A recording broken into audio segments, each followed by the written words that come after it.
isso na próxima mensagem sobre Apocalipse, né? Vocês vão entender porque Jesus ele é criado no mundo. Isso eu também já expliquei anteriormente.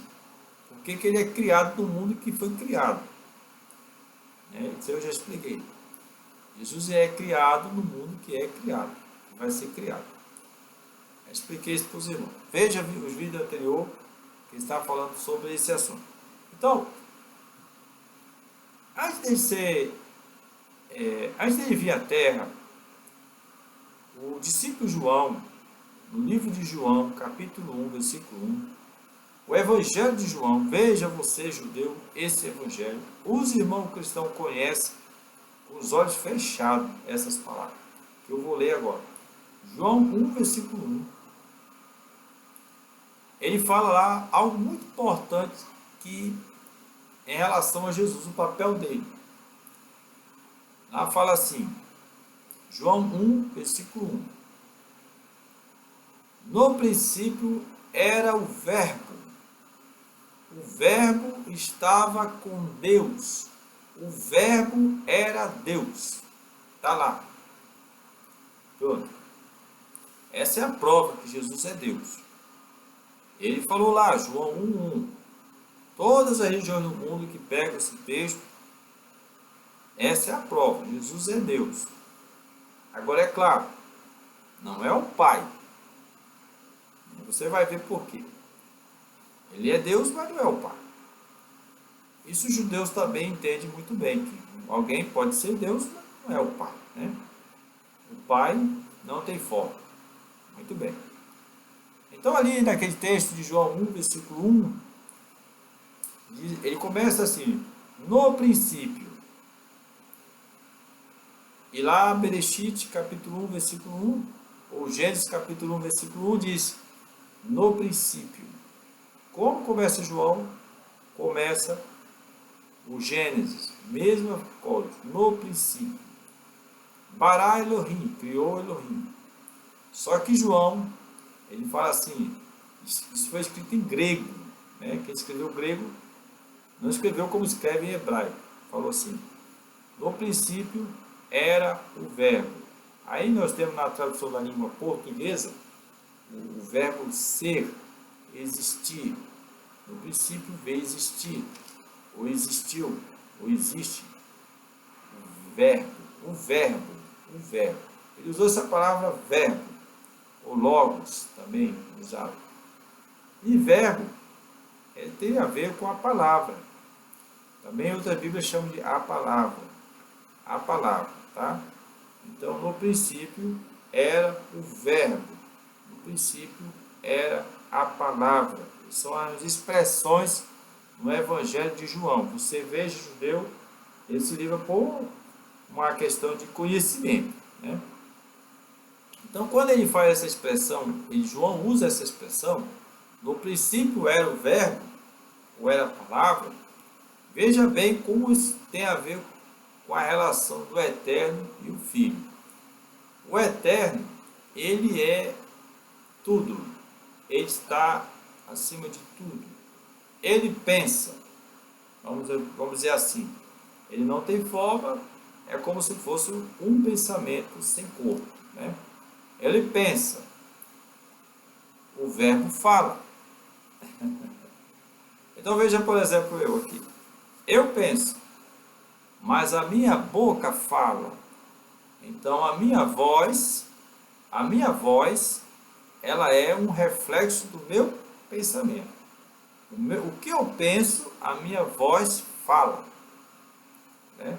Ou falo, sai a voz do que eu penso. O que eu penso, eu falo. Portanto, meu pensamento é o Pai. E a minha voz é o Filho. Entendeu? Jesus, ele é a palavra, o verbo, a voz, né? Mas o eterno é o pensamento.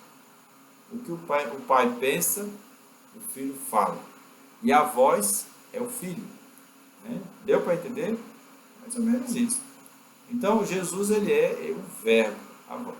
Agora, esta voz estava com Deus. No caso de João, ao citar a expressão Deus aqui, ele estava se referindo a o Eterno estava com Deus. E o verbo era Deus. Era porque Bereshit bara Elohim mostra que o princípio criou Deus. E então o verbo é Deus. Né? Amém? Então hoje, Jesus no céu, ele representa o Pai. Quando o Pai pensa, o Filho fala. Ele é o verbo. Tudo que o Pai pensa sai pela boca do Senhor Jesus, o Messias. Né? Para acontecer isso, é preciso uma anulação total do Senhor Jesus. Ele se anula para que o Eterno possa falar por ele. Né? É isso a explicação. Né? Então, por ele ser um porta-voz, por ele ser a voz do Eterno, ele na terra também foi chamado de profeta, como os profetas são, porta-voz de Deus, falam o que Deus manda falar. Então há uma semelhança muito grande. É o fato de Jesus ser chamado de o verbo, né, a palavra, e Deuteronômio 18, 19, onde Deus fala, colocarei as minhas palavras na sua boca. E foi o que aconteceu na vida do Senhor Jesus, tá bem? Então, esse texto de João 1,1 não tem nada de anormal, nada de contradizer com a Torá, porque a Torá é claro, Elohim é filho do princípio, o princípio é o eterno. O eterno é o princípio de tudo. E no princípio, dentro do princípio, o eterno cria Elohim, que vem a ser a sua palavra, a sua voz, né? É um profeta, né? O profeta. Eita, foi grande o negócio aqui, viu? Jesus, portanto, é o profeta. Bem? E nós vimos também no vídeo anterior, sobre Apocalipse, que está registrado Revelação, ou Apocalipse. As profecias deste livro, está lá, cita a palavra profecia. O Apocalipse é todo profecias. Coisas que vão acontecer, que ainda não aconteceram. Mas, irmão Jorge, e durante o período que ele viveu como homem, ele fez alguma profecia? Sim, muitas profecias, né? Mas ele não era aquele profeta, quando você vai procurar um irmão na igreja, o irmão fala o que vai acontecer na sua vida. Ele poderia até ter feito isso, mas ele falou de uma forma geral da nação, do povo de Israel. Ele falou, por exemplo, a destruição do templo. Disse que não ia ficar pedra sobre pedra. Né? Disse vários detalhes. E até a fuga que o povo, que os seus irmãos, seus servos, deveriam fazer quando Jerusalém fosse cercada. E toda essa narrativa dos 4 evangelhos a respeito da destruição do templo, elas ocorreram de fato e são narradas em detalhes pelo livro de Flávio Joséfo. Os críticos, os céticos, inclusive os judeus principalmente, entendem que as coisas foram escritas depois dos fatos, porque é uma transcrição tão real, tão válida, que parece que foi escrito depois que aconteceu, e não antes. Né?